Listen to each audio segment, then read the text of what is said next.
"Stop it! Don't touch him again!" My voice exploded through the kitchen, bouncing off the walls and slicing the air like a blade. For a split second, time froze. Melissa stood there, frozen mid-swing, the wooden spoon trembling in her hand. Bright red sauce dripped from its edge, splattering onto the white tile like drops of blood. Her eyes, usually cool and measured, flashed with something sharp. Feral. Ethan was on the floor, curled into himself, shoulders shaking, his tiny fingers clutching the hem of his Spider-Man shirt. His small frame seemed impossibly small, like he was trying to disappear into the ground. My heart slammed against my ribs so hard I thought it might break. Melissa's voice came out low. "Dangerous. Claire, don't start. He has to learn consequences." I took a step forward, heat blazing through my chest. "He's 5 years old. What the hell is wrong with you?" She lifted her chin, the spoon still clenched like a weapon. He spilled juice on my floors and laughed about it. "You keep coddling him, Claire. That's why he's turning into a spoiled brat." My mouth opened, but nothing came out, because for a moment, all I could see was myself at Ethan's age, huddled in the corner of the living room, pressing my hands to my stinging cheek after Mom's slap, the way Melissa had stood at the top of the stairs, arms crossed, watching like it was entertainment. And here we were again, different decade, same nightmare. I dropped to my knees beside Ethan, my hands trembling as I stroked his soft hair. "It's okay, sweetie. Mommy's here. Nobody's going to hurt you." He peeked up at me, tears glittering on his lashes. His lips trembled as he whispered, "I'll be good, Mommy. Please don't let Auntie hit me." The words tore straight through me. Melissa rolled her eyes, tossing the spoon into the sink with a clatter.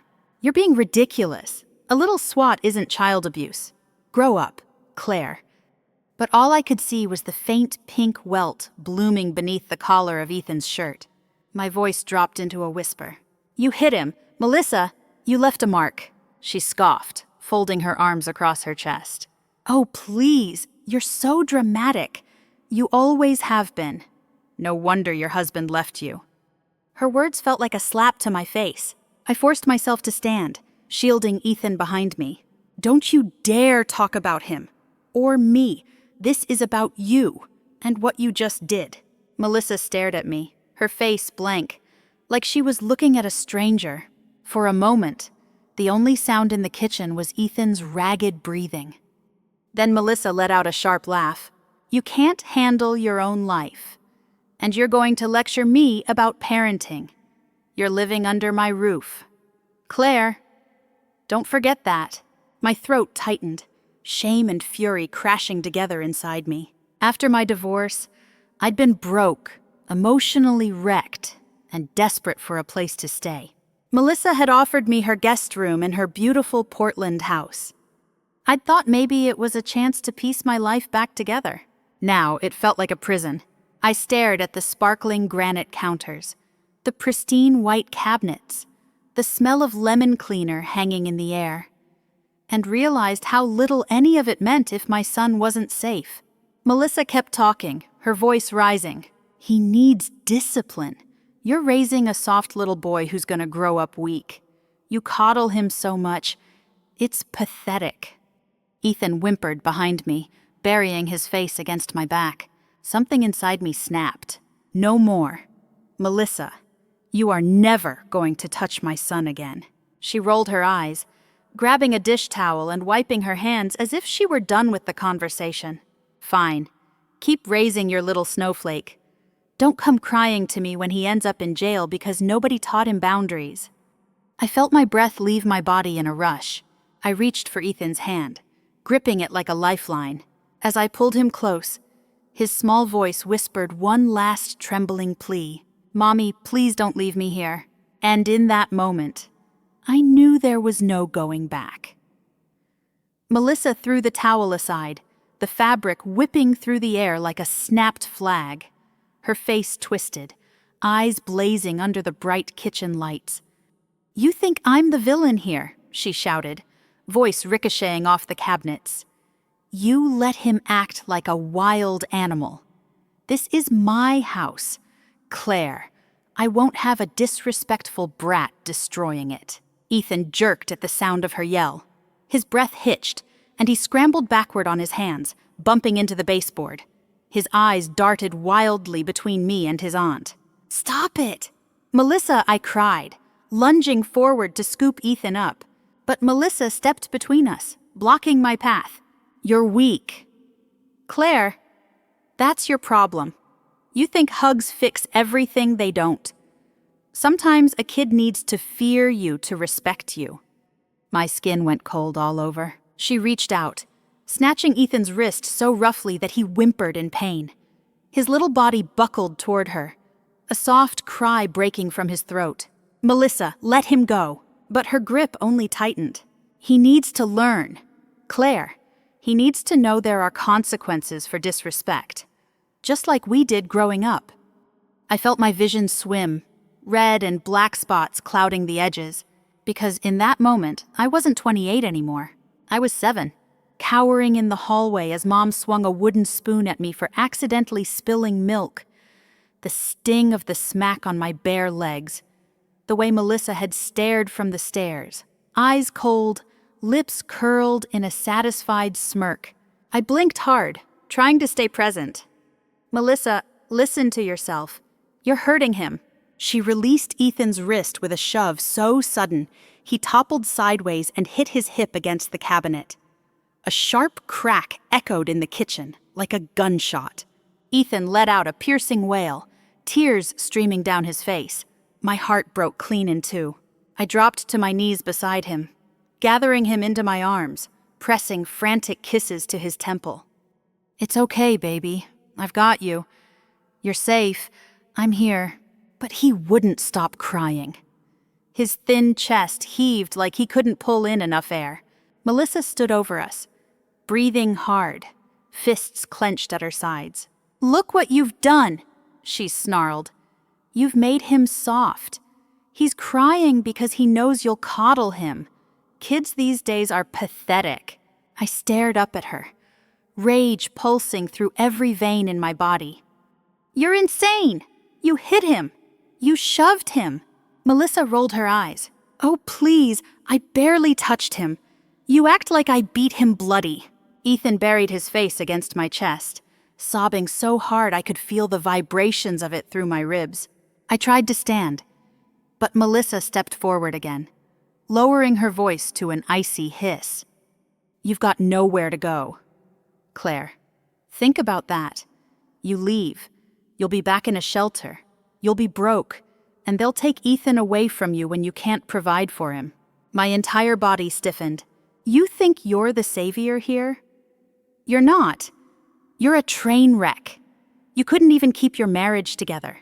You have no job, no money, and you want to lecture me about parenting." Each word struck me like a hammer blow. Ethan peeked up at me, eyes swimming with confusion and terror. "Mommy, are we leaving?" he whispered, voice shaking. Melissa folded her arms, glaring down at us both. "You'll be crawling back here in a week, begging me for help. And I'll tell you no." My mind reeled as shame and fury collided inside me. Because she was right about one thing. I had nowhere to go. I had a battered car, a few garbage bags full of clothes, and barely $300 in my account. But then Ethan's small voice broke through the spiral of fear. "I don't want to stay here. Mommy, please, don't let Auntie hit me again." I looked into his tear-streaked face, his eyes huge and dark and terrified. And in that instant, my choice became crystal clear. I didn't care if we ended up sleeping in the car. I didn't care if I had to scrub toilets or work 20-hour shifts. There was no way in hell I was leaving my son in this house for one more second. Melissa sneered, as if reading my mind. "Go ahead. Run off. You'll come crawling back. You always do." I hugged Ethan closer, feeling his wet cheeks against my neck. "Never again," I whispered. Melissa let out a bitter laugh. "You're weak, Claire. Always have been. That's why everyone leaves you." But as I lifted Ethan into my arms and rose to my feet, I felt something solid and unbreakable take root inside me. Because she was wrong. I wasn't weak. I was done. Later that night, the quiet of the house felt suffocating. The kitchen light above the table flickered softly, casting a pale glow over the dishes piled in the sink and the spotless counters that somehow made everything feel even more sterile and cold. I sat there, elbows on the table, staring into my coffee like it might reveal some kind of miracle escape plan. Upstairs, Ethan was finally asleep, exhausted from crying until his small body gave out. I pressed a trembling hand against my chest, trying to steady the thudding panic roaring through me. I couldn't stay here another day. But where the hell would I go? My thoughts were interrupted by the sound of soft slippers sliding across the tile. Mom appeared in the doorway, tying her satin robe tighter around her waist. Her hair was swept up in a careful bun, a few silver strands escaping around her temples. She tilted her head, eyes sharp and assessing, the way they'd always been whenever she thought I was overreacting. "Claire, we need to talk," I swallowed, my voice coming out like sandpaper. "I can't talk to you right now. Mom." She ignored me, gliding into the chair across from mine, folding her hands neatly on the table. "You're making too big a deal out of this." My eyes snapped up. She hit him. "Mom," she left a mark. Mom let out a long sigh, like I was trying her patience. It's not like she beat him black and blue. Claire, it was one little smack. Kids are resilient. My mouth dropped open, disbelief flooding through me. He's 5. He's terrified of her. Mom's lips pinched into a thin line. Melissa was trying to discipline him. You'd rather let him grow up spoiled and disrespectful. That's how kids end up in trouble. Melissa's trying to help you. I felt my whole body shaking. Help me by hitting my son. Mom's voice dropped into that cold, dangerous softness that always made me feel like a child again. "You're being dramatic. You always have been. You always blow things out of proportion. It's exhausting." "Claire," my stomach churned. I wanted to scream that this wasn't just one little smack. I wanted to remind her how many times she'd slapped me across the face for talking back. How many nights I'd cried myself to sleep because Melissa was the golden child, and I was the one who could never do anything right. Instead, I bit down on the inside of my cheek so hard I tasted blood. Mom kept going, relentless. "Claire, you have to think. Melissa is a teacher. If this comes out, she could lose everything. Her job, her reputation, her house. And for what? A few tears, a little bruise." My chest tightened so hard I could barely breathe. "This isn't about Melissa, this is about Ethan." Mom lifted her chin. "Ethan will forget all about this in a week. You're going to destroy your sister's entire life over one mistake. That's your family. Claire, blood is blood."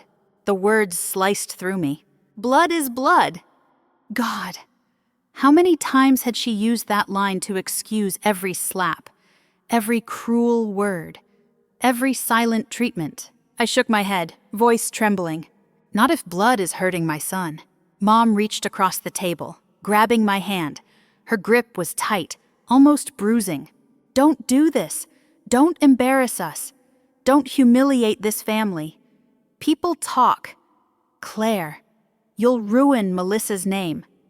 You'll ruin your own.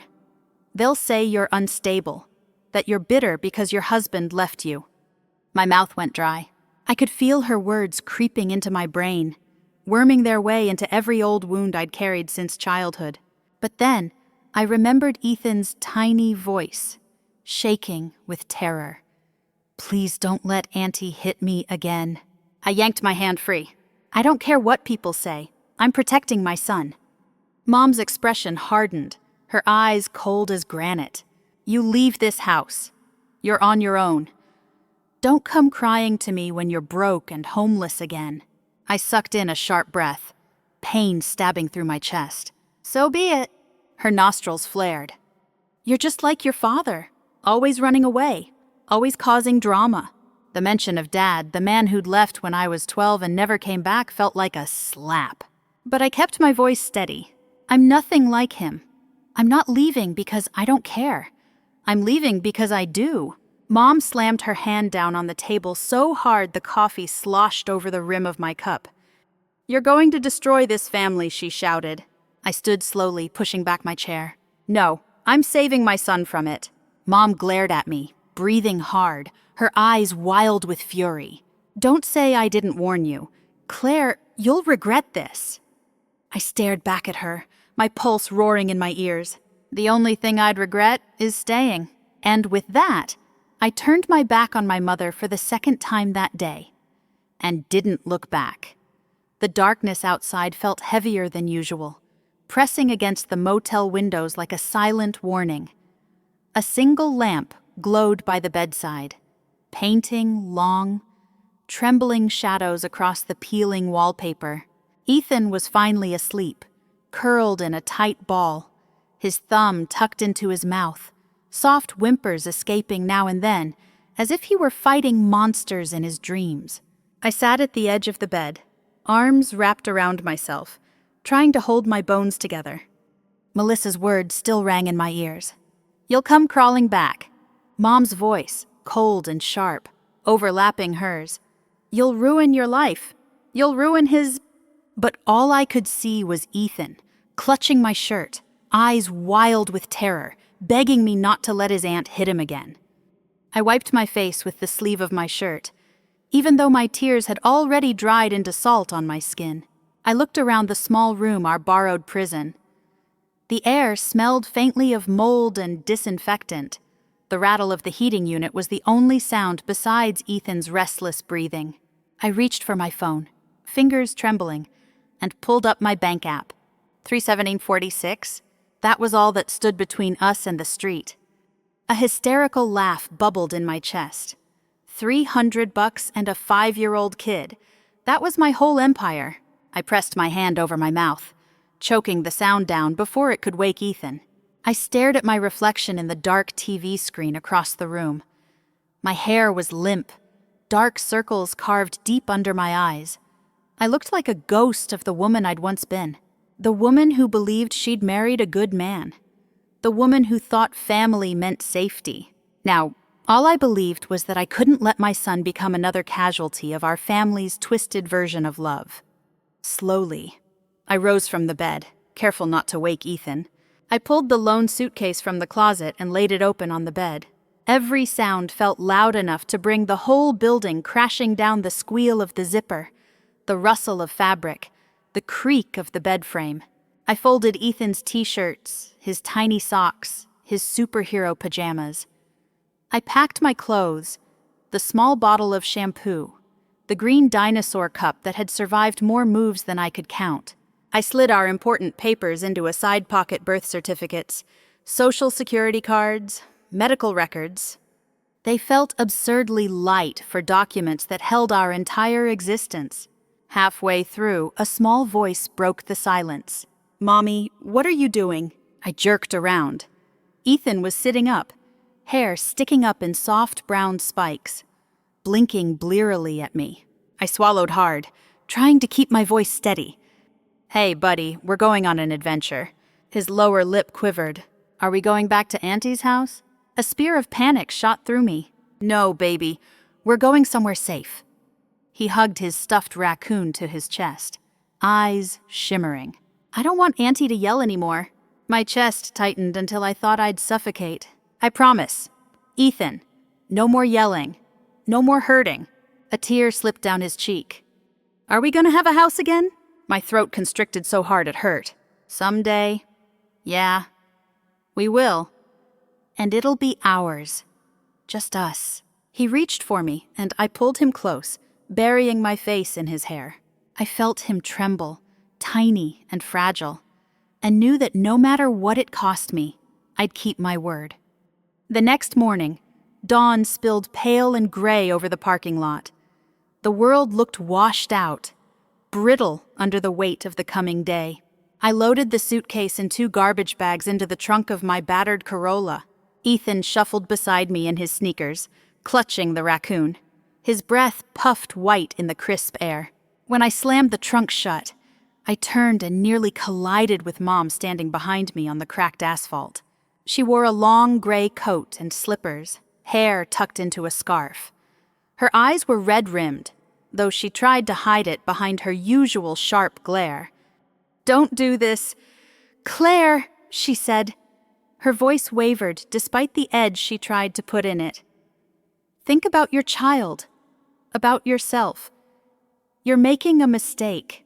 I felt Ethan press closer to my leg. "I am thinking about my child," I said softly. "That's why I'm leaving." Mom lifted her chin. "You can't survive out there alone. You'll come crawling back. Don't come crying to me when you're living in your car." A sudden wave of icy calm settled over me. I'd rather sleep in my car than stay somewhere my son's afraid to breathe. She blinked rapidly, jaw clenching. "You're throwing your family away." I stared at her for a long moment, then shook my head. "No, I'm saving mine." Melissa's voice came from the motel doorway. "Claire, please, don't go. I said I was sorry. Don't tear us apart over one mistake." She stepped closer, eyes shining with tears, her voice softening into the pleading tone she'd always used to get what she wanted. "I'll buy Ethan new toys. I'll be better, I swear." For a brief second, I almost faltered. But then Ethan whispered, "Mommy, I don't want the spoon lady near me." And that was enough. I looked at Melissa, my voice flat. "You're never touching my son again." She let out a broken sob as I lifted Ethan into the car. Mom called after me one last time. "You're making the biggest mistake of your life." I didn't turn around. I started the engine, pulled out of the lot, and kept driving until the motel disappeared in the rearview mirror. And for the first time in months, my lungs filled all the way up with air. The first night outside that motel, we slept in my car. Ethan curled up in the back seat, his small body wrapped in 2 sweaters and his Spider-Man blanket. His little face was pale under the passing glow of headlights as cars sped by on the freeway.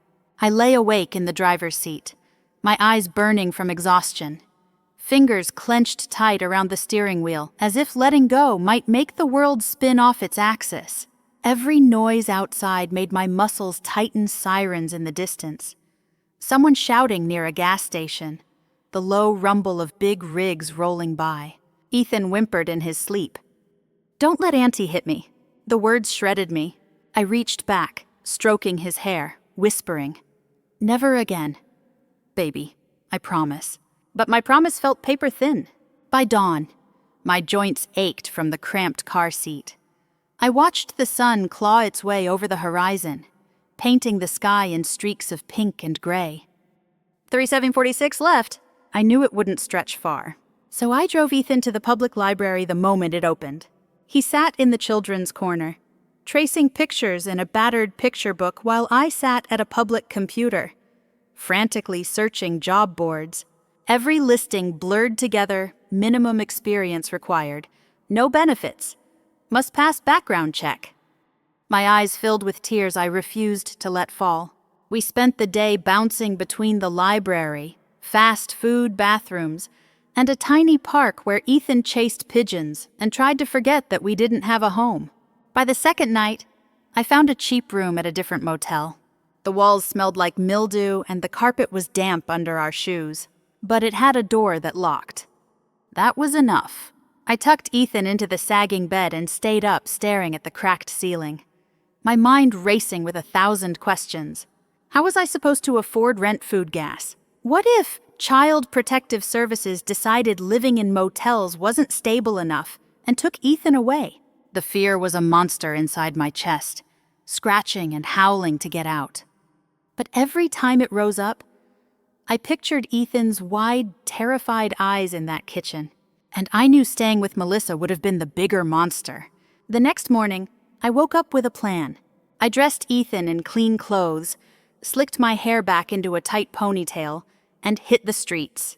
Coffee shops, diners, grocery stores, anywhere with a help wanted sign. Most managers barely glanced at me. Some eyed Ethan like he was an inconvenience. But finally, at a 24-hour supermarket off Powell Boulevard, a middle-aged man named Tom took pity on me. "You ever stock shelves?" he asked. I nodded so hard my neck hurt.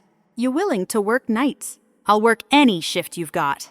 He squinted at me, then scribbled something on a scrap of receipt paper. "Show up tonight at 10. Wear comfortable shoes." That night, I left Ethan asleep at the motel and dragged myself into the supermarket's glaring lights.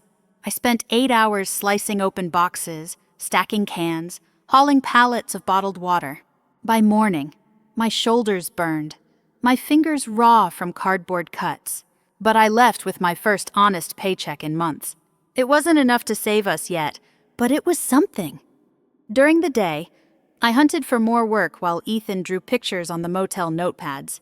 One afternoon, in the laundromat waiting for our clothes to dry, I saw a battered flyer pinned to the corkboard. "Transcription work from home. No experience required. Flexible hours." I tore it down so fast I nearly ripped it in half. That night, while Ethan slept beside me, I sat hunched over the motel's ancient communal computer, taking typing tests. 3 days later, they emailed me. I got the job. The pay was crap. The audio was fuzzy and full of angry lawyers and mumbling witnesses. But it meant I could work while Ethan slept. I started staying up half the night. Headphones clamped over my ears, fingers flying across the keys. Every dollar I earned went toward the next motel week. Food, gas, hope. One night, after my shift, I met a woman named Tanya in the motel lobby. She was folding towels for housekeeping, humming softly to herself. She glanced at my tired eyes and the dark circles under them. "Hard times, huh?" she said. I let out a breathless laugh. "Yeah, you could say that." Tanya lowered her voice. "You know about Safe Families Network. They help women like us. Lawyers, housing, people who actually care." My throat closed up. "Is it free?" "All free, and they don't judge, ever."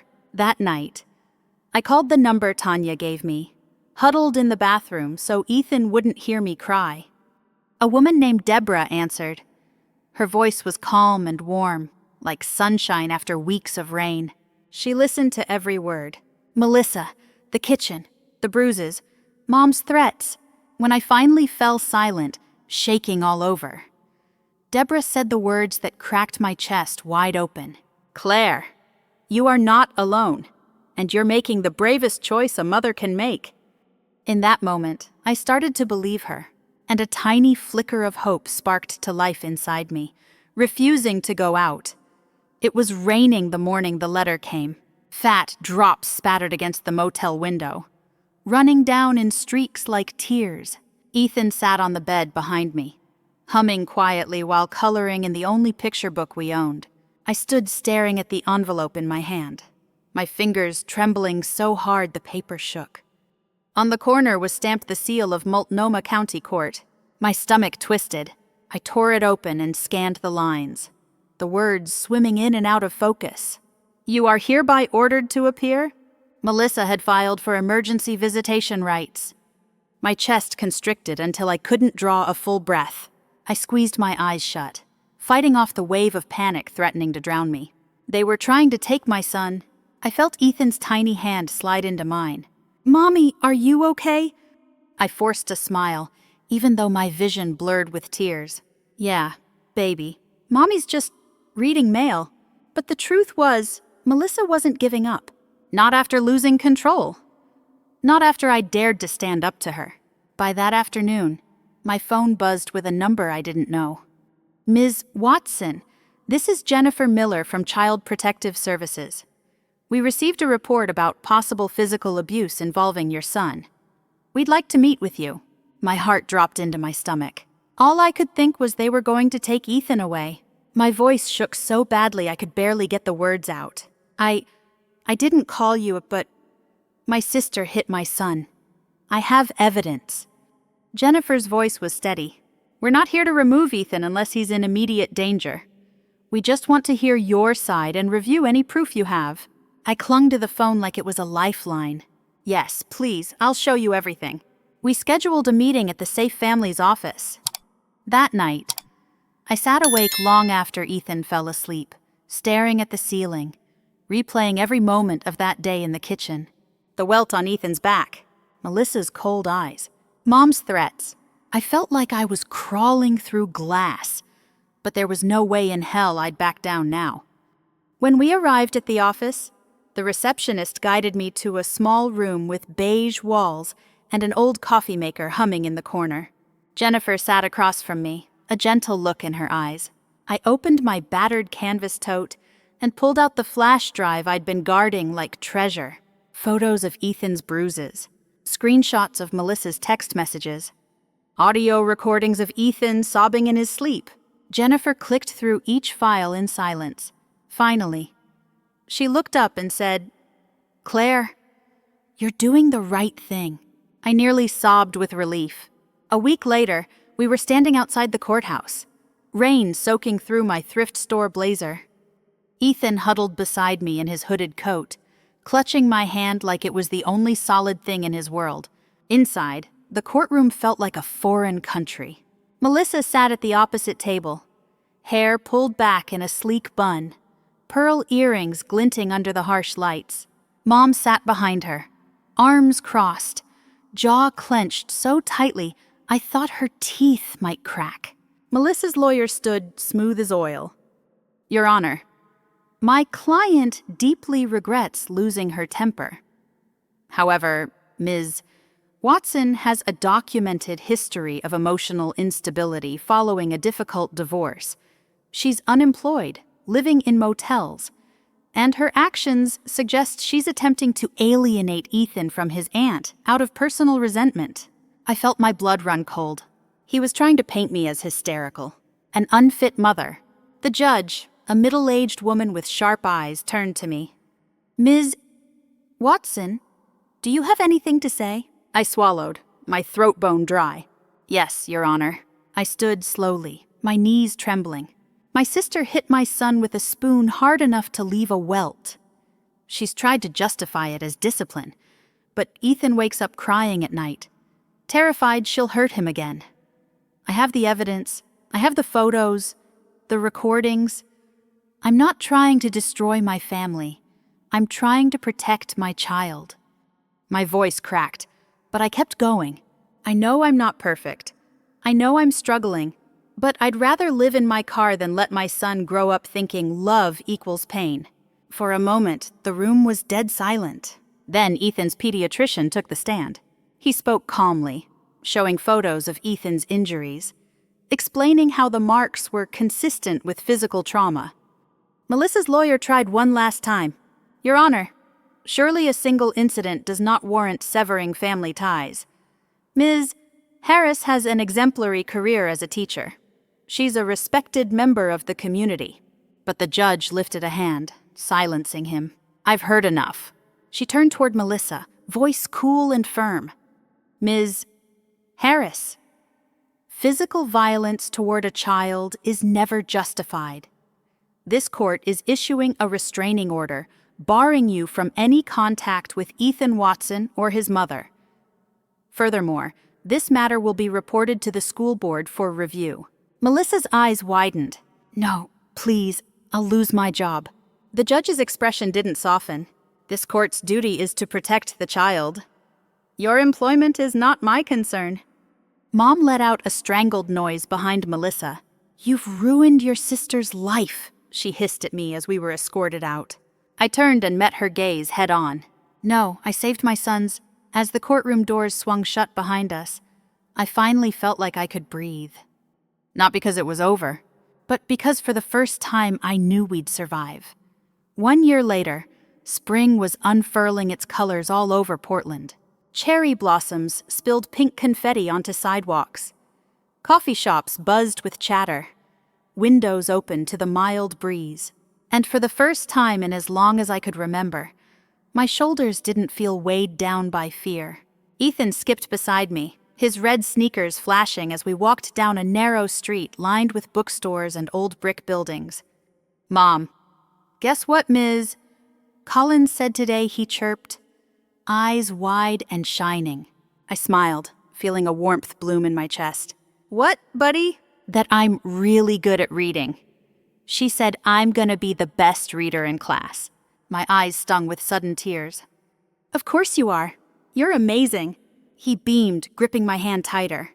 Our new apartment wasn't much a creaky old place above a second-hand bookshop, with paint peeling in the bathroom and a radiator that clanked all night long, but it smelled like cinnamon from the bakery downstairs. And it was ours. No one slammed doors. No one raised their voice. No one made my son cry because he'd spilled juice on the floor. I'd landed a job as a librarian at the neighborhood branch. Every morning, I unlocked the door and breathed in the scent of old pages, quiet and possibility. Sometimes I caught Ethan perched on a tiny chair during story hour, eyes shining as I read aloud. Watching him giggle and shout answers at the librarian, even when that librarian was me, felt like witnessing a miracle.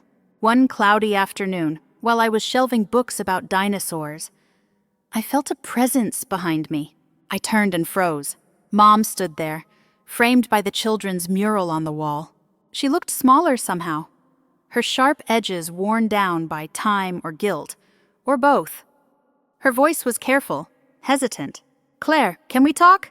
I swallowed hard. "I'm working, Mom." She stepped closer.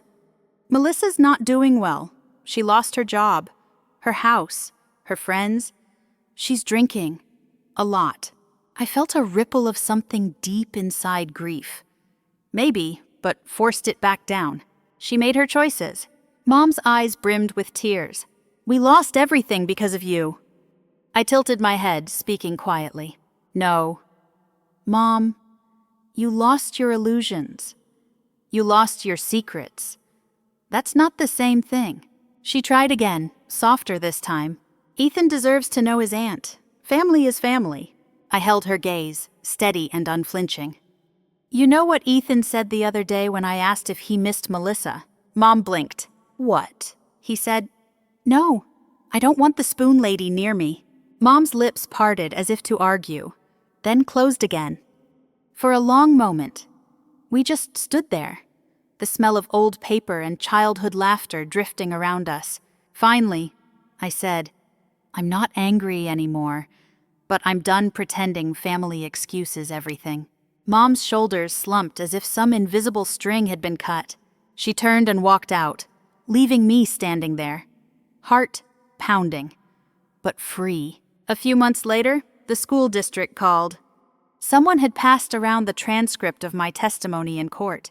They wanted me to speak at the annual Parent Safety Conference. Standing on that stage in a borrowed blazer, my hands trembled around the microphone.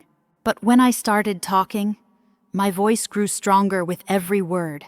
I told hundreds of parents that sometimes the danger is family, and that loving your child might mean breaking every tie you've ever known. People clapped. Some wept. One woman grabbed my hands afterward, eyes shining. "You saved my daughter." I thought I was crazy for wanting to leave my brother's house. But hearing you, I know I'm not alone. And that was worth everything. 2 months later, a nonprofit offered me a job running a small grant program for survivors of domestic violence. I said yes. I called it the Ethan Project. We found safe housing for families. We connected kids to counselors. We gave mothers legal help, food, hope. On opening day, Ethan stood beside me, wearing a little navy suit. He tugged my sleeve and whispered, "Mom, are we superheroes now?" I bent down and kissed his forehead. "Yeah, buddy, we really are." The mayor handed me giant silver scissors, and I cut the ribbon in front of a crowd. As cameras flashed, I spotted Mom lingering at the back, half hidden behind a pillar. She didn't wave, she didn't smile, but she stayed to the end. And that was enough closure for me. After the ceremony, Ethan and I stood in the sunshine, breathing in the scent of fresh paint and new beginnings. He grinned up at me. "We're never going back." "Right, Mommy." I squeezed his hand. "Never." And as I looked out over the bright banners, the new sign gleaming in the sun, I realized something I wanted every person to hear. Family isn't the people who share your blood. It's the people who keep you safe. Silence never protects the people you love. It only protects the ones who hurt them. I've learned forgiveness doesn't mean pretending it never happened. Forgiveness means truth, accountability, and choosing freedom over fear. If you're listening to this, if you're scared to speak, I'm here to tell you, your voice matters, your life matters, and it's never too late to choose yourself and the ones you love. We survived, but we didn't just survive. We built something stronger, a safe place, a future. And as Ethan's laughter echoed through the hall behind me, I whispered into the spring breeze, with my heart finally light, you survived. And that's what matters. Not revenge, not payback, but rising from the fire and refusing to let it consume you. After the ribbon fluttered to the ground, applause rolled across the courtyard like a soft tide. People crowded forward, shaking my hand, pressing tissues to their eyes. A few hugged me so tightly I thought my ribs might crack. But even as the crowd buzzed around me, my eyes drifted to Ethan. He was spinning in a slow circle under the spring sunshine, his little suit jacket flaring out behind him like a superhero cape. His laughter was bright and unburdened, pure music after so many months of silence and fear. In that moment, I realized that was the victory. Not the building, not the cameras, not the mayor's speech, but a little boy who no longer flinched at raised voices, a child who felt safe enough to laugh, and me, finally breathing without my chest tightening around every breath. As the crowd thinned out, I slipped away from the reporters and found a quiet spot by the garden. Ethan trailed after me, still twirling, cheeks pink. "Mom, are we famous now?" I crouched down, brushing a stray lock of hair off his forehead. "Maybe a little. But you know what's more important than being famous?" He tilted his head. "What?" "Being free, and knowing we're safe, and helping other people feel safe too." He nodded solemnly, as if weighing every word. "That's what superheroes do." My throat tightened. "Exactly, buddy." I pulled him into a hug, feeling his arms wrap tight around my neck. I closed my eyes and let the sun warm my face. A breeze rustled the new banners of the Ethan Project above us. I remembered all the nights I'd thought we'd never get here. The motel, the courtroom, the days my bank account was down to pennies.